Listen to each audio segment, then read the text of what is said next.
রাত তখন প্রায় 3:30। ঢাকার আকাশে চাঁদের আলো, কিন্তু শহর জেগে আছে এক নতুন উত্তেজনায়। হযরত শাহজালাল আন্তর্জাতিক বিমানবন্দরের ভিআইপি টার্মিনালে ব্যস্ততা তুঙ্গে। বিশেষ ফ্লাইটের অপেক্ষায় বাংলাদেশ সরকারের প্রধান উপদেষ্টা নোবেলজয়ী প্রফেসর মোহাম্মদ ইউনূস। গন্তব্য বেইজিং।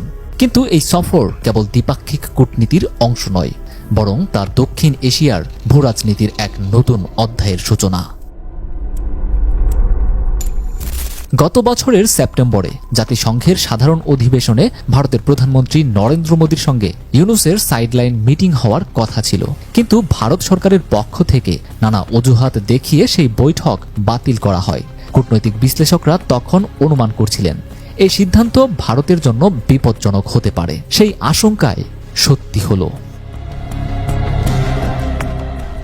এরপরই শুরু হয় প্রফেসর ইউনূসের আন্তর্জাতিক মঞ্চে একের পর এক কৌশলগত চাল। মোদি যখন ফেব্রুয়ারিতে যুক্তরাষ্ট্র সফরে গিয়ে ইলন মাস্কের সঙ্গে সাক্ষাতের জন্য অপেক্ষা করছিলেন, ঠিক তখনই ঢাকায় আসে এক চাঞ্চল্যকর সংবাদ। বিশ্বের সবচেয়ে ধনী এবং আমেরিকার অন্যতম প্রভাবশালী ব্যক্তি ইলন মাস্ক মাত্র কিছুক্ষণ আগে বাংলাদেশের প্রধান উপদেষ্টার সঙ্গে এক বিশেষ ভিডিও কনফারেন্স করেছেন। মিটিংয়ের টাইমিং ইঙ্গিতপূর্ণ। মোদির বৈঠকের 1 ঘন্টা আগেই এমন একটি খবর প্রকাশ্যে আসার অর্থ স্পষ্ট। বাংলাদেশ তার কূটনৈতিক অবস্থানকে দক্ষিণ এশিয়ার গণ্ডি ছাড়িয়ে বিশ্ব পর্যায়ে নিয়ে যাচ্ছে। ইলন মাস্ক এখন আর শুধু একজন ব্যবসায়ী নন, তিনি ট্রাম্প প্রশাসনের গুরুত্বপূর্ণ পরামর্শদাতা এবং আমেরিকার নীতি নির্ধারণে বড় ভূমিকা রাখেন। মাস্কের সঙ্গে ইউনূসের আলোচনার পরপরই দেখা গেছে ইলন মাস্ক সরাসরি বাংলাদেশের প্রধান উপদেষ্টাকে ফলো করেছেন। এরপরই আসে আরও বড় চমক। মার্চের শুরুতেই চীনের প্রেসিডেন্ট শি জিনপিং ঘোষণা দেন তিনি বাংলাদেশের প্রধান উপদেষ্টা মোহাম্মদ ইউনূসকে বেইজিং সফরের জন্য আনুষ্ঠানিক আমন্ত্রণ জানাচ্ছেন এবং তাকে নিয়ে আসতে চীন বিশেষ বিমান পাঠাবে। এটি শুধু সম্মানের বিষয় নয়, এটি কূটনৈতিক সম্পর্কের এক গভীর ইঙ্গিত। চীন সাধারণত খুব নির্দিষ্ট কয়েকজন নেতার ক্ষেত্রেই এমন প্রোটোকল অনুসরণ করে। বিশ্ব রাজনীতিতে অত্যন্ত গুরুত্বপূর্ণ ব্যক্তিদের জন্যই এই সম্মান সংরক্ষিত রাখে। মোদিকেও এমন মর্যাদা চীন কখনো দেয়নি। শুধু চীনেই নয়, মে মাসে ইউনূস যাচ্ছেন জাপানে। সেখানে জাপানের প্রধানমন্ত্রী শিগেরু ইশিবার সঙ্গে তার গুরুত্বপূর্ণ দ্বিপাক্ষিক বৈঠকের কথা রয়েছে। তবে এখানেই শেষ নয়। জুন মাসে ইউনূসের সৌদি আরব সফরের গুঞ্জন ছড়িয়েছে। মধ্যপ্রাচ্যে বাংলাদেশি শ্রমবাজার, বিনিয়োগ ও অন্যান্য অর্থনৈতিক সহযোগিতার বিষয়ে গুরুত্বপূর্ণ আলোচনা হতে পারে।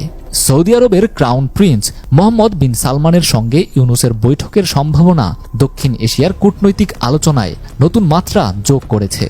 বিশ্লেষকরা বলছেন এই সফরগুলো দেখিয়ে দিচ্ছে যে ইউনূস এখন আর কেবল বাংলাদেশ কেন্দ্রিক নন, বরং আন্তর্জাতিক অঙ্গনে দক্ষিণ এশিয়ার এক নতুন নেতা হিসেবে আবির্ভূত হচ্ছেন।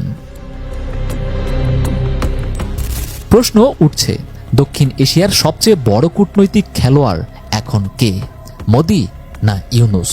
বিশ্লেষকদের মতে ইউনূস তার বিচক্ষণ পদক্ষেপের মাধ্যমে প্রমাণ করে চলেছেন যে সংকীর্ণ জাতীয়তাবাদের ঊর্ধ্বে উঠেই প্রকৃত বিশ্ব নেতা হওয়া সম্ভব।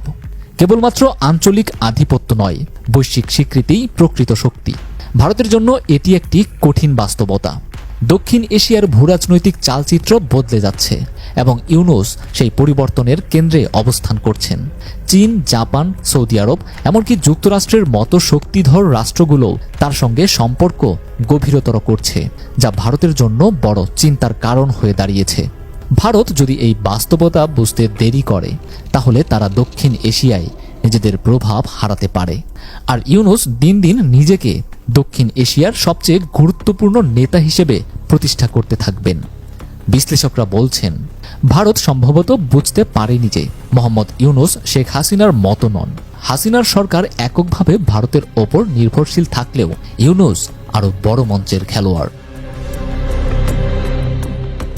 নয়াদিল্লির রাজপথ যেন আজ অস্বাভাবিক রকমের নীরব। প্রধানমন্ত্রীর দপ্তরে আলো জ্বলছে, কিন্তু অভ্যন্তরীণ কক্ষে এক অদৃশ্য অস্থিরতা কাজ করছে। মোদির হাতে একটি নথি, বাংলাদেশের ভূরাজনৈতিক অবস্থান নিয়ে ভারতের বিশ্লেষণ।